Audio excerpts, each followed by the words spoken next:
Cereal patties ang gagawin natin. Ito na cereal. Durugin lang natin yan. Cereal.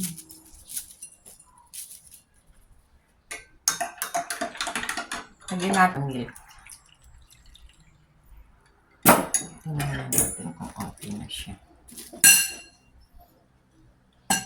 Tsaka isang itlog.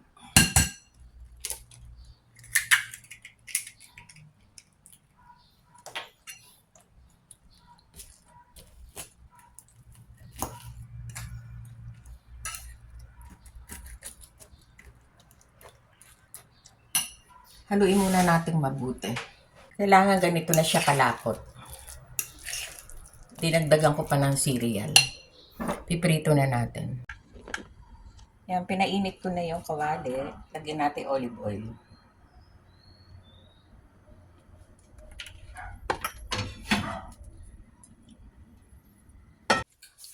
Kapag mainit na, lagay na natin to.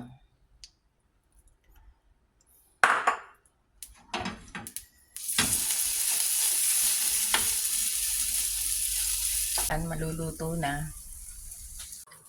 Yan, luto na.